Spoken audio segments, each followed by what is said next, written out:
be seated at 7 p.m. sharp at TV3 Studio B. Music is brought to you by Heaven Insecticide Spray and Mosquito Coil and Donko Bitters, and supported by Onya FM 95.1 in Accra. Music, it's bigger.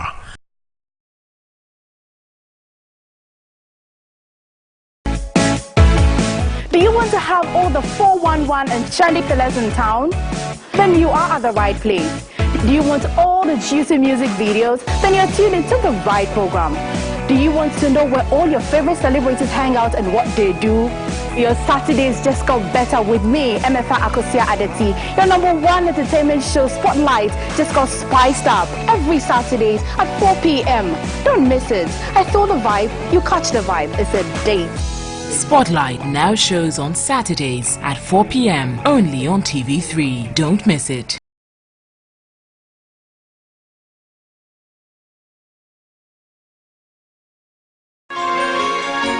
A news anchor with style and professionalism must be someone you can trust, someone you can relate to, someone you can bond with, and with real experience. That is who we are. That is who we are. That's who we are. That's who we are.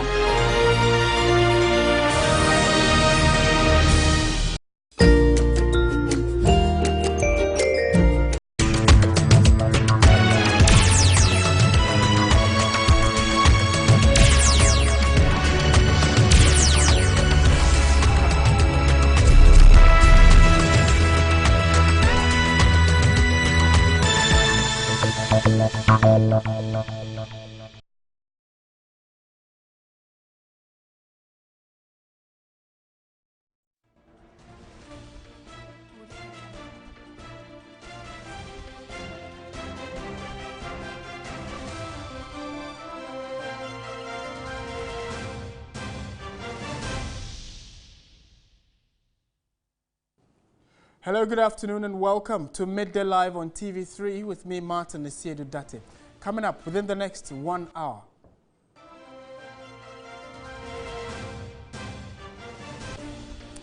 All 13 Delta Force members who escaped during court proceedings in the Ashanti region have been rearrested.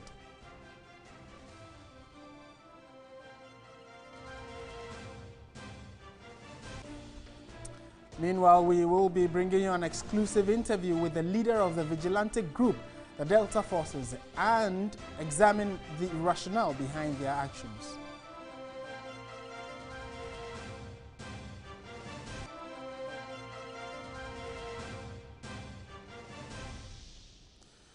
We have sports, business, entertainment all lined up for you. Today is going to be heavy on the issue of security and the activities of vigilante groups in the country. Details coming up shortly. Stay with us.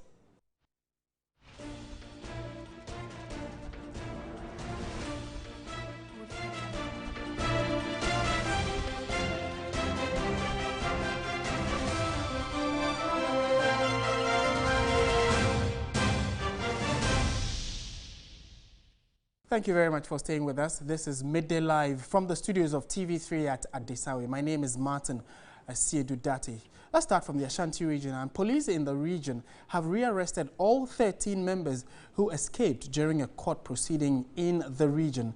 All the 13 members were standing trial following an assault on the Ashanti Regional Security Coordinator. And on your screens are images from yesterday when they went to the court premises. After the ruling was given, they stormed the courtroom and forcibly released the 13 who had been standing trial for causing confusion and assault. Now, some members of the Delta Force who turned themselves in last night at the Asokwa Divisional Police Headquarters following the Interior Minister's ultimatum have been transferred to the Regional Police Headquarters. TV3 has filmed the entire movement and spoke exclusively to the chairman of the Delta Force group, Saliu, about their development and what really they do as a group. Following the police vehicle, and we understand it's carrying some members of the Delta Force team. We are also in a car of one of the Delta Force members, and we will be speaking to him very soon. The car just moved from the Asokwa police station, and now they are heading towards the Central Police Station because they have been called to the Central Police Station. Actually, the case has been transferred from the Asokwa Police Station to the Central Police Station, and that is what we currently see. So we are on our way to the Central Police Station, and I will be speaking to I will be speaking to Saliu, who is a member of the Delta Force. We are in his car currently, and he is actually following this particular team. We understand he's going to give them some food. That is what Saliu told me. So I will be speaking to Saliu very soon. I will be speaking to Saliu very soon on this particular matter. But as you can see, we are still live on TV3, and we are following the police vehicle that is actually conveying these tax to the Central Police Station, as you can see in the vehicle. So let's see if we can speak to Honorable Saliu. Sorry for the quality of the pictures. It's because we are in a car, and then we actually in a convoy, so to speak, to the Central Police Station. Let me speak to Saliu. Saliu, yeah, nyanti say enipa 13 no omachi omo ebi kura wo police care ya yedi akire mu no kura be ne wo no kura, but enyo omo ana echi omo ana edo omo bae because of ndura incidents you see no enye so omo adwane na supporters na aba ho ana omo toto abuba edu wura court dem so omo mpeni emma omo fo anko nti obi anso eprinity nti obi adwane including judge no kura adwane police for omo ko adwane ye ana obi ape ba bi fire but ndura no a ade anchi ana omo nyina ye de eba police headquarters ana police for di omo ba aspa ana ne ya ma say esa transfer omo di omo ko police headquarters no nti enye so omo adwane ana enye say omo escape law no law de obia entimi enya bandit nti. All right, tell me say Interior Minister Eka say that omo yes are the 13 members no omo ankasa enfa omo ho enkoma police me pacho omo de omo akoma police ana omo ana do omo koye enipa 13 nyina 13 nyina omo ana do omo nyina koye obi amechi obi oni fi omo ana ekabum etina ka bakum ede ekoye. Okay, because entia na enya ne say omo a nipa 13 na say omo police say no enye omo ankasa na enu omo court na MPP enya no kre omo ana do omo bae 8 na omo ti omo no omo ye be hwade for omo nye members of Delta Force e be hwade for na no Saliu say asem so ayebusa ne say e de pa na e ma sa enema no ekoso ne e ma enema no koso nyina en America kan judgment na judge na pass here na enye Delta Force won kwana party supporters e ho case nu sa kwa party issues nti party supporters omo expect sa but ye de enim say mra de say do na do nti party supporters no dey create sa say no e ma sa nyoma ne bae but enye Delta Force for na see intina boys na sa do omo de eba back enye sa de anka omo na escape dia sanka onya omo nya de enche omo but omo ana do omo de eba back. Honorable Saliu, we will say a dear pan at Delta Force for almost a share and mass anima win na ekosono. Near boys in your say pin for more jumanye or moon near Jumaye. Ubi a jana jumana wire can be a dear boa party into a more jumanye enye. Yanone adia colony. Minister say the Adruna was a moma emrano eye ejuma. Enti eba say omoko court na say court eka say omo de Ghana mrano eye ejuma ama yenim de court be kan de the court be kan bia mo befo aso. Oh you know me adwene the court be bia na be ebisum asa na we ba ya dika ere asum na be ebisum ehu bi anim.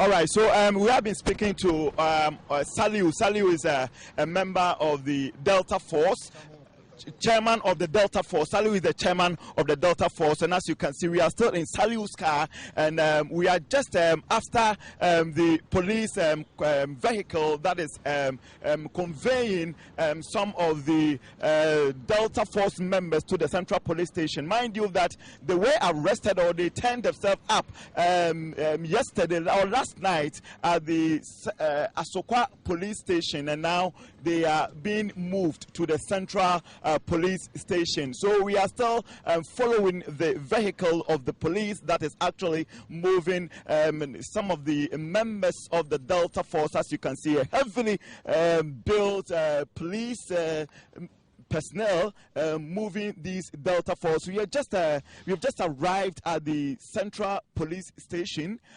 Now, yes, we are entering the Central Police Station with the member live coverage from the Ashanti region, and we are also grateful for Saliu. We are grateful for Saliu for speaking to us. My name is William Evans Inkum. We will be giving you more update as far as this particular development is concerned. Over to you, studios.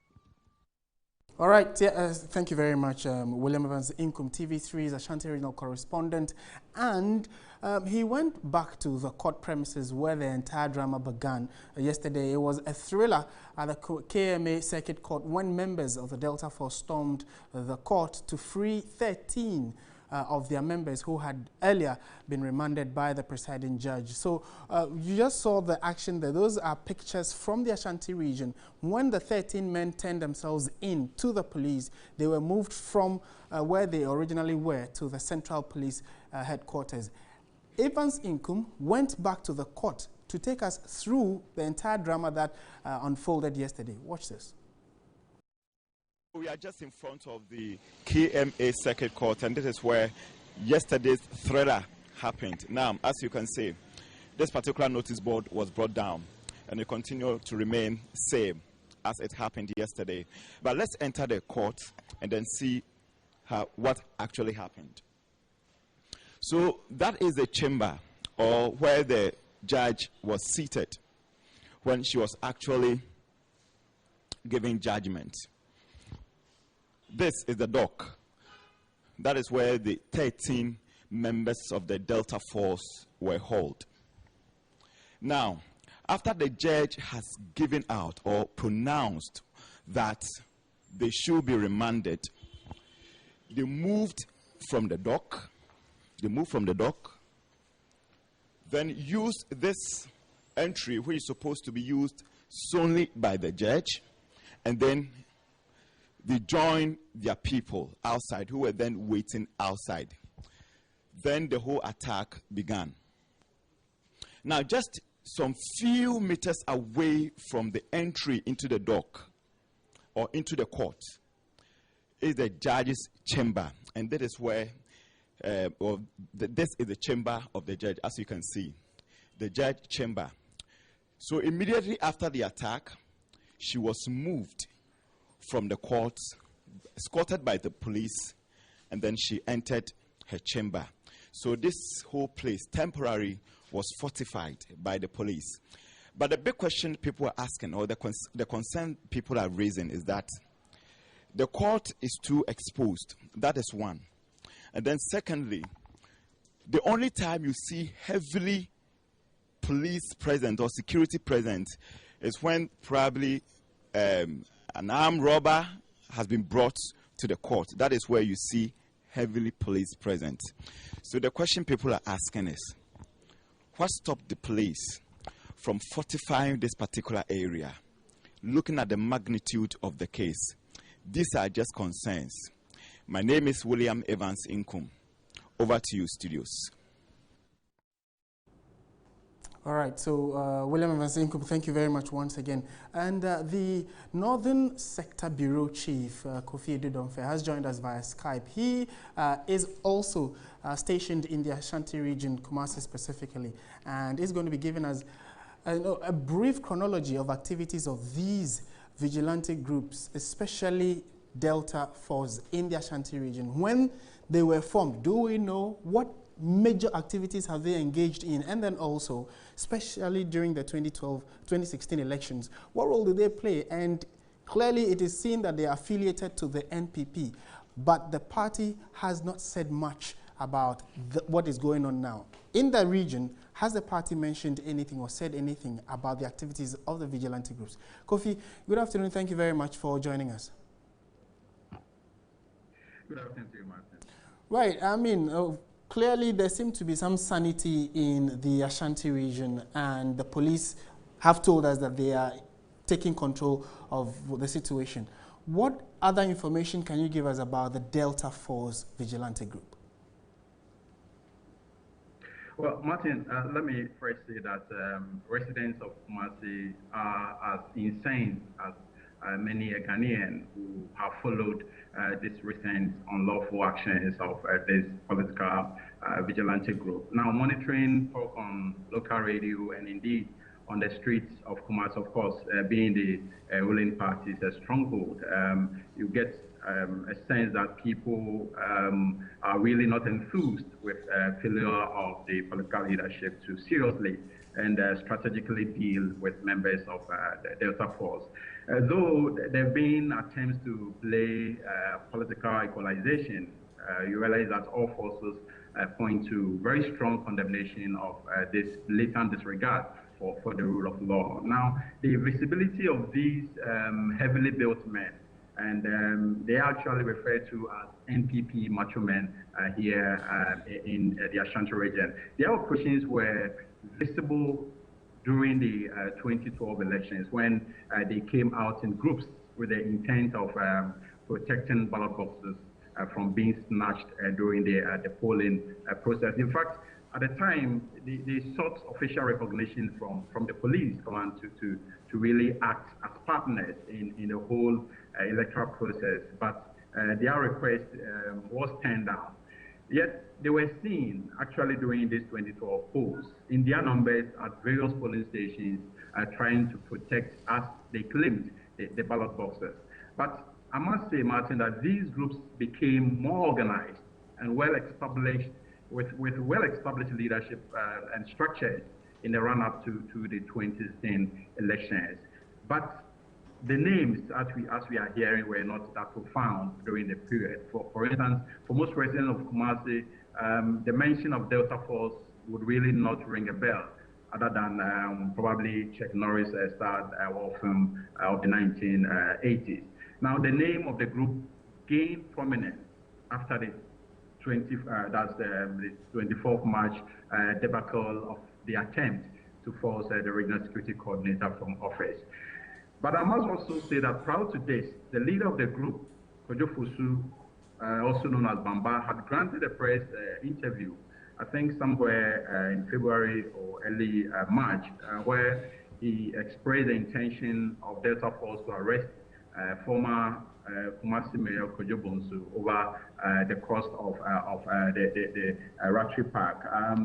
But aside this infamous invisible force, we are also hearing of other vigilante groups like the NPP Action Troopers Security Group, also in the region. So this is how the whole groups have been formed. But as to exact date and time when they were formed, it's not very clear, except to say that it was just close to the polls of 2016 that some of these names started coming up. Quite an extensive explanation you've given there of the activities of these vigilante groups and even the name change. But what can you tell us with regard to violence associated with them? Are they only an active political group, or they have undertaken some notable violence activities? Well, I think in times past, after 2012 elections, 2016 elections, there are a group of macho men or well-built men who have gone out in attempts to get toilets and other government-run facilities taken away, but they were not coming out in names of groups like Delta Force or the Action Troopers or Invisible Forces. These were a group of well-built men under the guise of NPP moving out to do some of these things. For instance, what happened at Alaba between that's the group of aggrieved NPP supporters and that of the NDC in the attempt to take over the running of a lorry station. There's been acts in isolation, but not under organized groups like what is happening with Delta Force. So I must say there's been actions, but not in well-organized groups like this. Right. And Kofi, in the last year or two, that is when we've been hearing about the activities of these vigilante groups, whether associated or affiliated to any political party. There are those who are saying the Ashanti region, and Kumasi specifically, is getting out of hand when it comes to rule of law. Is that a feeling you can also relate to? And if yes, what examples can you share with us? Well, I think I've had calls to engage people with legal brains, the political leadership regards this recent incident. And I think the common consensus you get is that this particular incident of the Delta Force had been blown out of proportion, maybe because of the lackadaisical attitude of the political leadership to nip this in the bud, because it was just what happened at the regional coordinating council regards the eviction, the forceful or the planned forceful eviction of the security coordinating director that brought about all this. And this was based on the grievances that this particular group, Delta Force, had expressed regards their non-support for the regional coordinating, the regional security coordinator. The expectation was that political leadership would have been proactive to address or alleviate the challenges this group had. But they watched on until now we are witnessing the action being taken to the courts and all that. So they've really not been, as I might say, terrorizing people as some might have been thinking. They've really not been terrorizing, but I think they think they supported the party, and the time has come for them to also reap the fruits of their labor. Thank you. Thank you very much, Kofi Edudonfe, Northern Sector Bureau Chief of TV3, giving us a wrap of activities of vigilante groups in the Ashanti region. Clearly, there are those who are already calling for the return of Kofi Boache, who was the then regional police commander. But really, can he alone be the solution to the problems that are coming up as a result of the 2016 elections that ended? Let's take you to 2016, that is a year ago, and we just want to draw your attention to something that many may have forgotten. In 2016, you would recall that 3 South Africans came into the country and they were later deported. Now they came into the country, and the New Patriotic Party said that these people were brought in by the party to train their security men. And the name that dominated discussions around the time was the Delta Forces. So the party seemed to have invested in the training of these men. And the question now is, how committed or willing will the NPP be in ensuring that they are able to nip these hoodlums or, people who are becoming automatically lawless, nipping them in the bud? So this is what happened in 2016. Some South Africans were brought into the country to train the personal security guards of the president. So we were told, the current president, when he was a flag bearer of the NPP, we were told that they were brought into the country to train them. After investigations by the BNI and National Security, these men were found to be ex-police officers from South Africa. They were later arrested. After investigations, they were sent out of the country. They were deported. Now, just about a year after, because that happened in March 2016, and in March 2017, this Delta Force group, or vigilante association, or group as you want to call it, went on to attack the Ashanti Regional Security Coordinator, saying that they did not associate with him, they did not know him, and he was not a part of them, and that they wanted someone of, coming from the region to be given that position. And that is a reason they gave. If you listen to Evans, they were saying that simple problem is they need their boys to get work to do.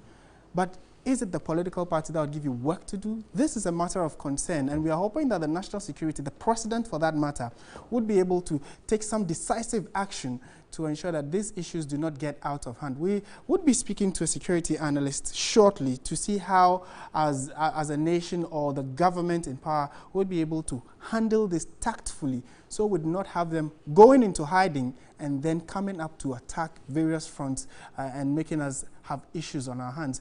Around the same time last year, 3 South Africans, as I mentioned, were picked up at the Agona Dunkwao in the central region for allegedly engaging in activities with security implications or national security implications. They were training these Delta Force members, as I mentioned earlier. The 3 were Major Ahmed Sheikh Aziz, retired. He was 54 years. Warrant Officer Denver Dwai, he was 33 years, and Captain Jukani, he is 45 years now. They were picked up by the El Capitano Hotel, where they had been based since arriving in the country at the beginning of the month. That was the month of March 2016. They were said to be training some young men in the various security drills, including an armed combat, weapon handling, VIP protection techniques, and rapid response maneuvers, amongst others. And they were later found out to be doing things contrary to national security settings. Government had to deal with them decisively. They were taken out of the country and flown back to South Africa.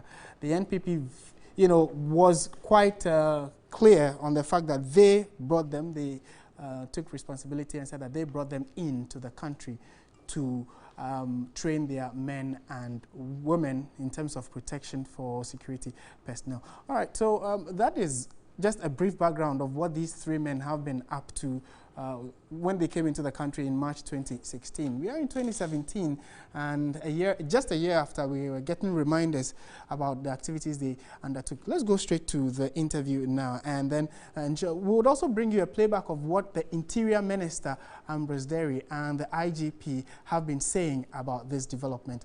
And my guest has joined us in studio, so let's just join him and try and see how, security-wise, if you are to advise the president, what you'd say. We've been joined by Justin Bayer. He's a security analyst, and would want to say thank you very much for joining us. Good afternoon to you. Good afternoon. Thank you. Is the Delta Force situation getting out of hand, or really the police are in control, as they say? Thank you very much. For me, this is not a surprise at all.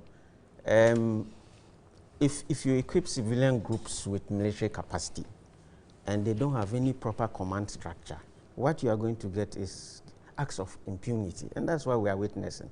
Just as you mentioned, a number of people were brought in last year to train some groups, and Delta Force was one of them.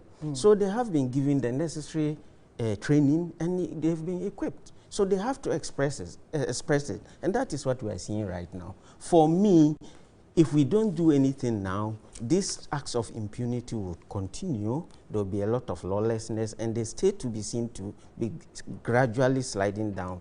This is not the first such vigilante group that seem to be, taking the law into their own hands. It seems that every major political party now seem to have some so-called party supporters or party foot soldiers who take the law into their hands when their party is in power.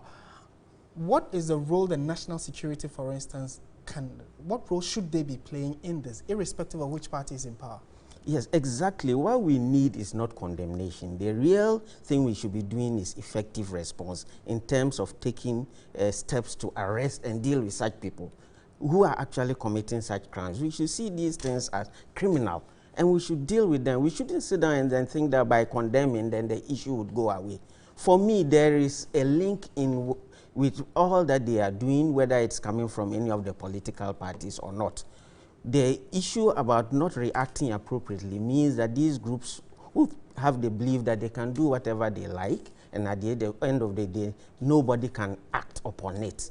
And then what we will see in the end is that gradually we would probably see one day a group that will wake up and then be challenging the authority of the state. It is not in the too far in the distant future, please. Were you surprised at yesterday's development, looking at the fact that the police were, one, clearly outnumbered? They said that they had to protect the judge rather than chase after the 13 men they had brought to court and all that. When that happened, did it surprise you in any way? Not in the least, because we were all in this country when some people attacked some judges verbally. That sent a signal that at least one of the arms of government can be attacked. So I wouldn't be surprised if one day the other two arms of government are attacked, that is the legislature and actually the executive. So if that happens one day, nobody should see it as a surprise, because we are currently seeing signs, and these signs are on the wall for us to react. We'll be picking, I mean, we'll be diving deeper into this to see how we can live with them, because they are already established, how we can live with them. But we're going straight to Parliament now, because my colleague Catherine Frimpoma has been able to meet the former Deputy Interior Minister James Agaga and picking a few thoughts from him about yesterday's development. Catherine, take it away. What is he saying? We are still here at the Parliament House of Ghana, specifically at the job 600, but earlier in the morning when proceedings began, sitting has to be suspended until 1 p.m. because members are currently awaiting the report on the supplementary appropriation bill, which they need to aid their debate and further analysis. And so we want to further discuss this issue of vigilantism, especially following what happened in Kumasi yesterday. I have with me the Member of Parliament for Brusa North, who is the ranking member on the Defense Committee of Parliament, as well as the former Deputy Minister of the Interior, Honorable James Agaga. Good afternoon, Honorable, and welcome to Midday Live on TV3. Good afternoon. Yes, you are reported to have said on another platform that what happened in Kumasi shows a weak leadership. But yesterday, the Minister for National Security also mentioned that this is also happening even prior to this thing happening. He said the vigilantism activity that we were seeing was due to the failure on the part of past leaderships to deal with this issue. And so if you say that it shows weak leadership, then weak leadership on the part of who? Past or present leadership?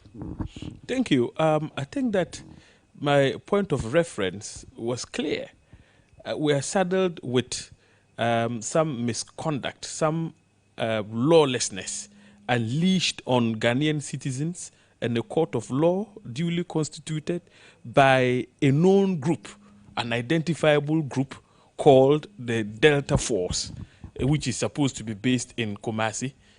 And we're all privy to what the Delta Force did. And so it's not about equalization to now go back and say in the past vigilantes did A, B, C, D, and so it is the collective failure of leadership. We have a specific issue on our hand, and I alluded to that particular specific issue, which is that the current leadership has so far failed in ensuring that law and order is maintained in our country.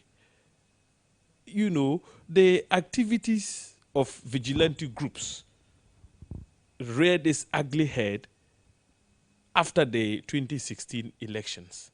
Because before the election, we were in office.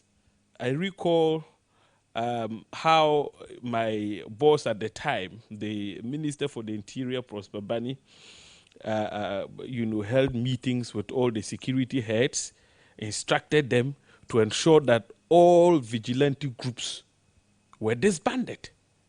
And we were very, very serious with our decision to ensure that those groups did not have room to operate during the 2016 elections. So the Inspector General of Police at the time took up the challenge, met with all the various political parties. So if we are seeing the activities now, then it means that obviously they were not disbanded as you wanted them to. Point is that after the 2016 elections, I am sure some of the groups we are now hearing of felt that their party had won power and therefore they could surface and act with impunity. That is the plain truth. Because did you hear of them, during the 2016 elections? No, they all went underground. and got emboldened maybe because of the victory of President Akufo-Addo in the 2016 elections?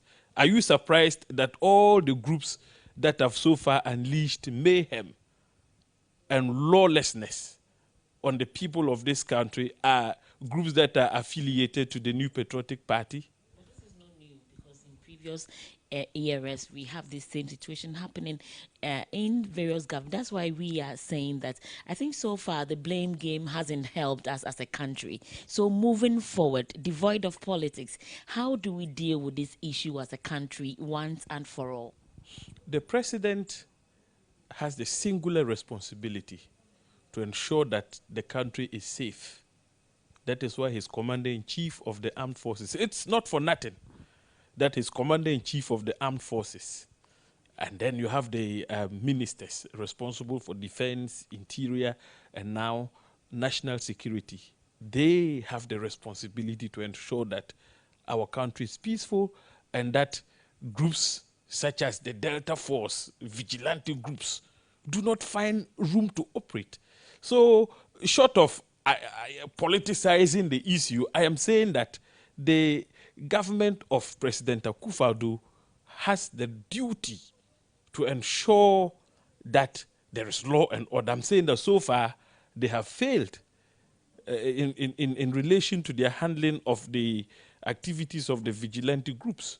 Look, it all started after the elections. They went after public servants, chased some of them out, locked up offices. And when we started complaining, people said, no, they said, look, it's a game of equalization. Your people also did it, and so on and so forth. You see, so this blame game got to a head when we took the decision to make a statement on the floor of Parliament. And I must tell you that I was I felt very sorry, because the way and manner, I mean, our attempt to make that statement, to call for the government to deal with those vigilante groups, I mean, leaves much to be desired, because we were not even given the opportunity to be heard. Okay, maybe if we had been heard, I personally wrote a statement on the subject. My statement was never admitted. Rather, a statement which was more controversial than mine was admitted as a counter statement to one that was not controversial at all, which had been written by A.B.A. Fuseni, the member of Parliament for Sarnarogu. When he read his statement, it was not controversial at all, but the counter statement was very unfortunate. I have it, it's reported in the hands that you would see that, I mean, it was in bad taste. And that day in Parliament, it was, seriously speaking, a day of shame, because the way and manner proceedings went, it wasn't proper at all. And from that time onwards, we started seeing the vigilante groups, I mean, act with more energy and zeal. I mean, things got to a crescendo when they decided to attack the very independence of the judiciary.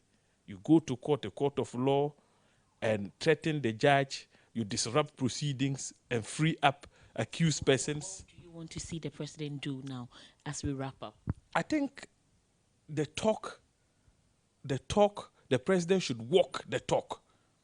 He should show leadership by ensuring that all those vigilante groups associated with his political party are immediately disbanded. I must say that it is unfortunate the Minister for National Security opined, I mean, yesterday when he had the opportunity to address the House, that we can't disband vigilante groups because they are not legally registered. Look, it's not a question of registration.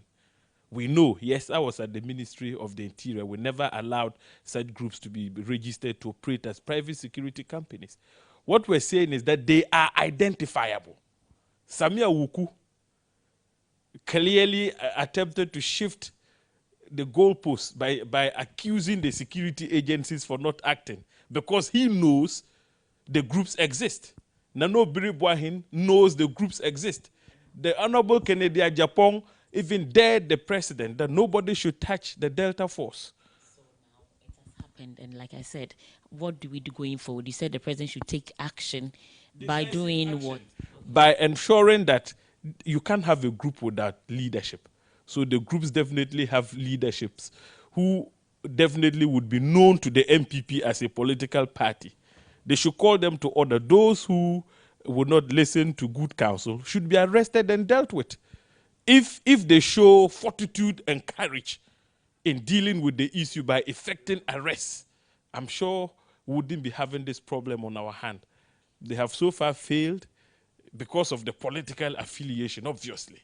But the time has come for the president to show leadership and prove to the people of Ghana that, yes, he was voted for to maintain law and order. What is happening now is an abysmal failure. We should not allow this to happen again. Thank you very much. And that was Honorable James Agalga, MP for Bursa North and a ranking member for the Defense Committee of Parliament. Parliament is currently sitting is suspended. They will be reconvening at 1 p.m. and Parliament is also rising today, going on recess, and some of the issues that are likely to be discussed before they rise is the Speaker's final verdict or judgment on the Honorable Mahama Yarike's case, which is currently before the House. All of us are expecting to see what the Speaker will say about that. But we will be standing by to update you as and when these developments unfold. Catherine Frimpoma here from the Parliament House of Ghana. Over to you, Martin, in the studio. All right, thank you very much, Catherine Frimpoma. With that quick wrap, let me come back in studio. We still have James Bayo with us. He's a security analyst.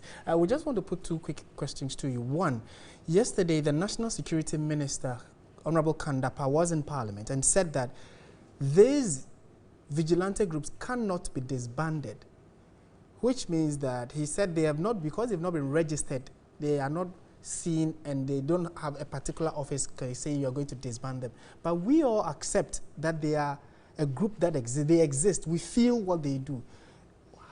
How can we manage this dilemma? Yes, thank you. For me, I believe that their activities is ample evidence that they are existing and they've been trained. So the best thing is actually to go ahead and disband them so that their activities will be seen as illegal. So that if you say disband, maybe it's the word that if you say disband, what does that If mean? you declare them, their activities to be illegal, that means you are asking them to be disbanded. They are no more to be acting under the name of Delta Force as an institution or organization. So whoever insists on acting under the banner of the Delta Force will be seen as acting illegally. And then based on that, we can arrest them and deal with them. And the decisive decision from the president, if he calls you right now that he and his security men have met, they want a concrete action to take with regard to this, what would that be from you? Yes, those people who are actually leading these, it's not as if we don't know them. We are aware people know who they are. The best is for us to arrest them and then deal with them according to the law, because an attack on the court is something that is never, we've never heard of. Okay. We are actually looking at cutting the head of the snake rather than just toying with the body. Cut the head of the snake and we'll be sure of some sanity. We've been speaking with Justin Bayer. He's a security analyst. Thank you very much for joining us. And we want to we went around and asked Ghanaians what they made of the developments in the Ashanti region and even the activities of these vigilante groups, Kandahar Boys, Azoka Boys, Bamba Boys, Invisible Forces. Such lawlessness in every nook and cranny of the country. What do they make of these developments? This is what they had to say.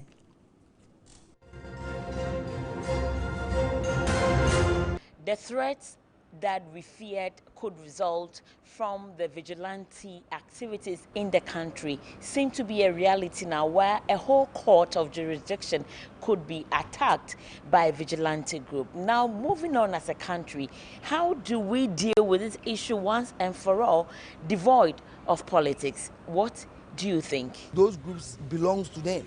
Both NDC, MPP, they have those groups. It's the same politicians that can solve this problem. What do you expect the average Ghanaian to do? If the groups belong to organized groups, like identified groups, like political parties, you know them, and they can talk to them. They are the same guys you see around. They just poach them and reorganize them and give them title. Then they say we are this, we are that.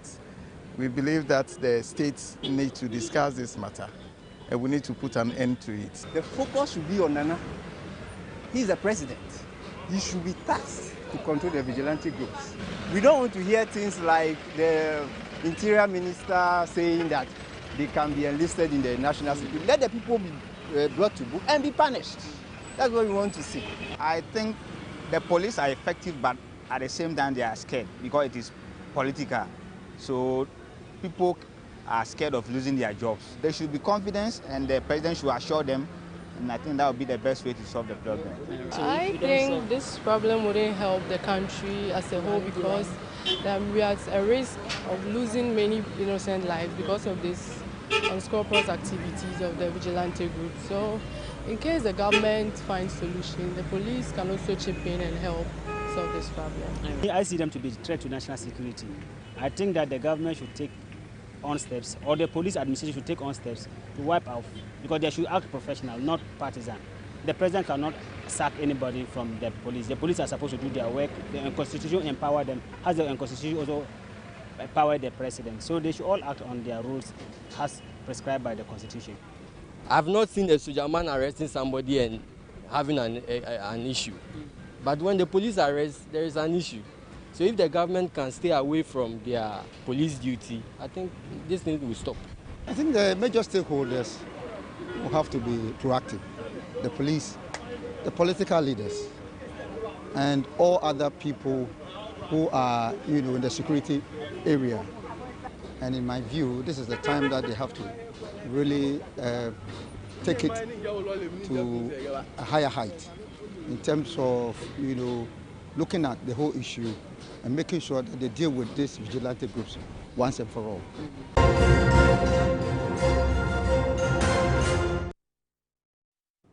All right, so clearly the thoughts of Ghanaians have been shared, and I think that the earlier we deal with this issue decisively, the better for all of us as a country. This is still Midday Live on TV3. We'll be back with the latest in the world of business. Stay with us.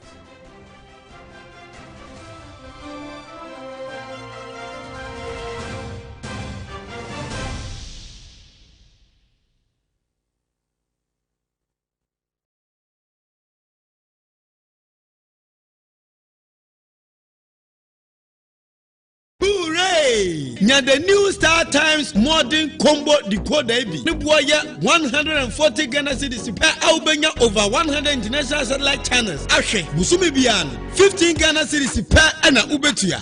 Ani, we betime as was Star Time world kwa so. Joining the new digital era. Now ni abusia enya de ekosu bi so faso. Star Times, Star Times, Star Times. Star Times only on Star Times. Star Times, change your view. Business, the heartbeat of every economy. The booze and the chairs of the stock market shows who's making profit and who's crumbling under the harsh business environment. On Business Focus, we crowd out the noise for you to make informed decisions on your investment. I'm Parkwisi Asare and I talk business. Business Focus, Mondays, 6 p.m. only on TV3. Brought to you by Assad Tech Roofing, Acacia Health Insurance. When the news breaks, reporters and anchors broadcast it. Analysts will talk about the impact of this on society. But current affairs will set the agenda for policymakers to implement it. This is what we do on Agenda. It's sharp, authentic, and hard-hitting. My name is Deborah Kwabla. Join us as we set the agenda. Agenda now shows on Sundays at 3 p.m. only on TV3 and is supported by 3FM 92.7 Accra.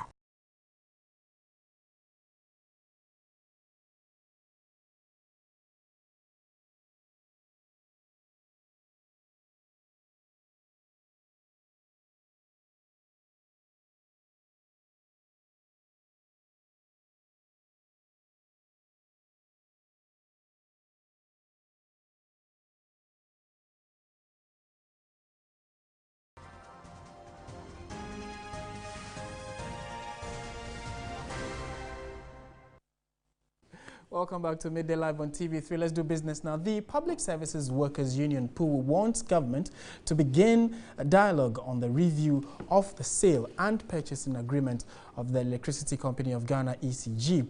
Addressing a news conference in Accra, its General Secretary, Michael Dumata Nyantechi, expressed worry that the delay is creating unhappiness on the labor front. The Public Utilities Workers Union, PUW, recalled the President's promise to review all the 42 power agreements. It again emphasized that the President, at the State of the Nation address, indicated the ECG agreement will be reviewed. However, 4 months into the presidency, PUW is worried the review is yet to commence. Addressing a news conference in Accra, General Secretary Michael Dumata Nyantechi was worried of the simmering tension on the labor front. He again emphasized that any attempt by government to sign the agreement without proper dialogue could affect the relationship with the union. PUW is therefore calling on government as a matter of urgency to expedite the proposed dialogue with key stakeholders as promised by the President, with a view to soliciting ideas that will sufficiently arm it to take a positive decision that will inure to the benefit of our dear country. The union is also worried Article 7.1 of the agreement prevents the Public Utility Regulatory Commission from streamlining tariffs. Of Article 7.1 of the Compact, which seeks to override the laws of Ghana. By extension, therefore, this private investor will not be bound by the tariff guidelines set by the PURC. Meanwhile, the Union of Commerce, Finance and Industrial Workers, UNICOF, has backed government's call to review all the 42 power agreements. There are some of the agreements that they themselves are not privy to and cannot speak to. So it is at the reviewing stage that we all get to know the content of all these agreements. So that'll be it for business. Time now for sports. We've been joined by Nanako Joffrey. Thank you very much, Martin, and time to bring you the latest sports update. And Kumasi Asante Kotoko supporters were in their numbers at the team's training grounds on Thursday to stop head coach Lugorozic from training the team. After issues were settled, the Croatian returned to take his side through training. Meanwhile, management of Kumasi Asante Kotoko issued a statement condemning in no uncertain terms the unwarranted near disruption of the team's training session on Thursday afternoon by some fans who, in a rather unsupporting manner, attempted to prevent the coach from working at the Adako Jache training ground.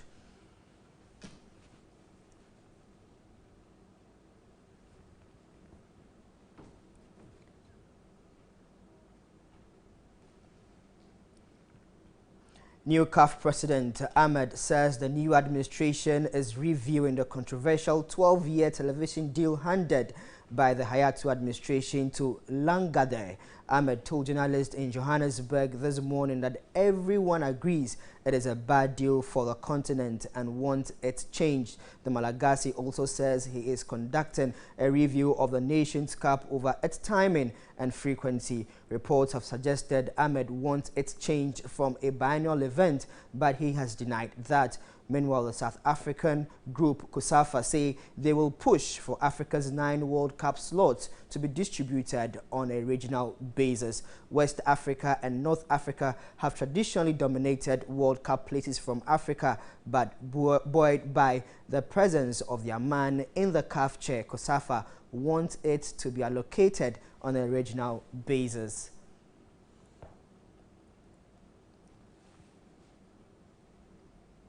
Reports have suggested some notable ex-Black Stars players will join Kwesi Appiah as part of a technical team makeup. However, there are those who doubt that will make any significant impact on the development and improvement of the team. Here are some of those expert views.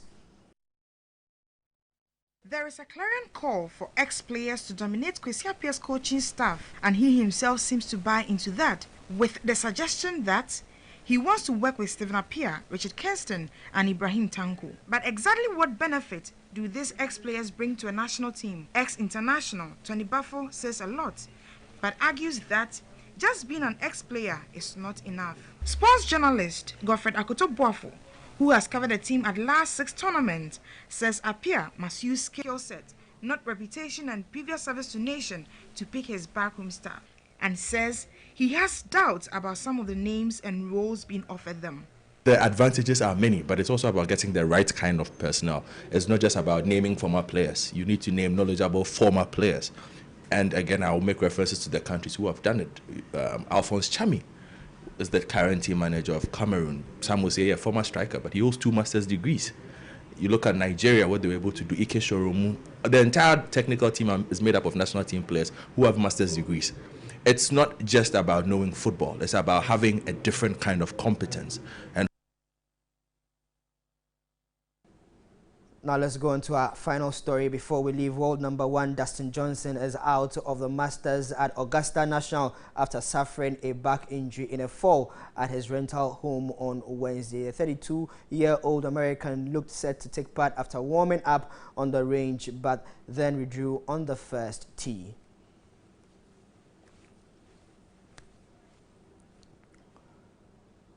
That's all the sports here on Midday Live. My name is Anako Jaffe. Thanks very much.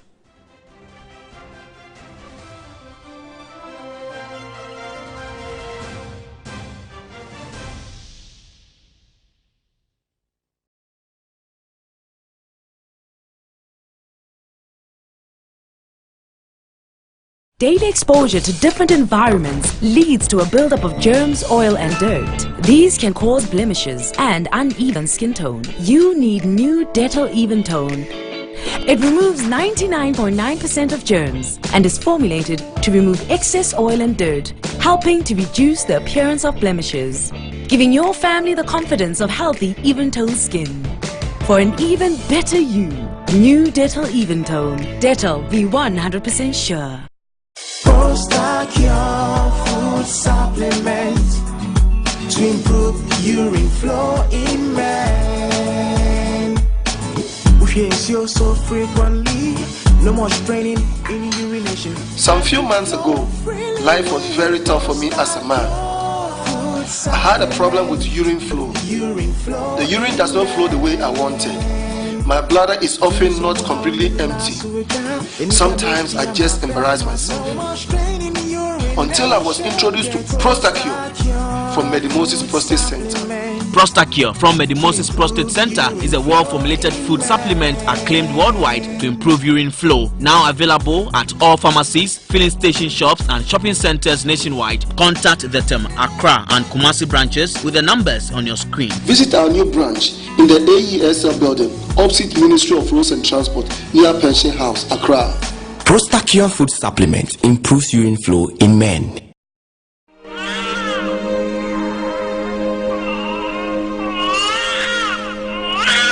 About 10 years, your dream hawa, brony from depression.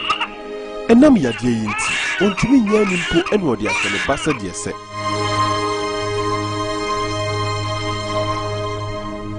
We bet me din soon sans Robonny, about Quadana Pomodin, and in the Bible.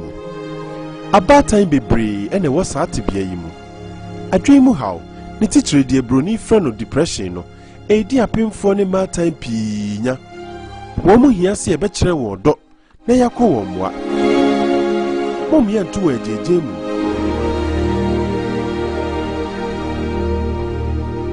kwa yarsabia bia ebenwo na yema wa dream how ititu de broni friend maternal depression no a edi apinfo any bad time pi nya no ehwo ayarehwe kasebo basic needs and a de bro and a UK and so ta won achi.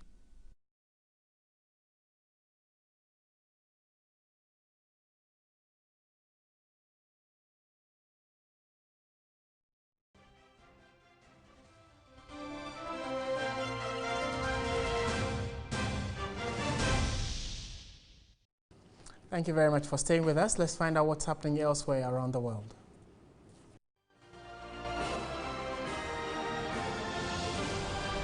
Thousands Thousands of South Africans demonstrated peacefully Friday in major cities against President Jacob Zuma, whose dismissal of the finance minister fueled concerns over government corruption and a struggling economy. Nobel laureate Desmond Tutu, 85, and alien, made a rare public appearance to support the protest. In Johannesburg, police fired rubber bullets to disperse about 100 ANC members who were making their way toward protesters. A few other confrontations were reported as police sought to keep groups of the president's supporters away from anti-Zuma rallies. World leaders rallied around the United States after it launched a missile strike early Friday on a Syrian airbase in response to this week's chemical attack. However, Russia, a key ally of the Syrian government, has condemned the move as aggression and suspended crucial coordination with Washington. The overnight bombing represents Trump's most dramatic military orders since taking office. About 60 U.S. Tomahawk missiles hit the Sharat Air Base southeast of Homs, a small installation with 2 runways, with aircraft often take off to tomb targets in northern and central Syria, far-fetched pretexts.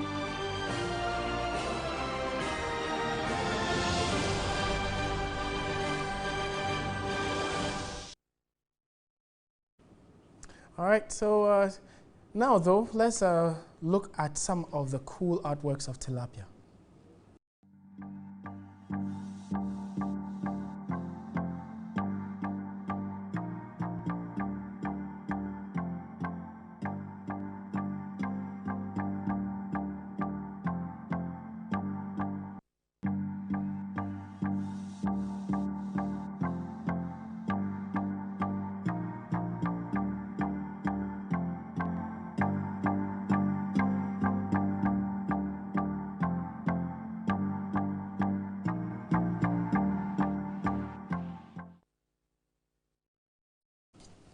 So that'll be it for the bulletin. It came your way from our studio here at Adesawe. My name is Martin Esiedudate. There is more news on our website, 3news.com. Do visit and update yourself. Do have a pleasant afternoon, and as always, stay positive. Bye for now.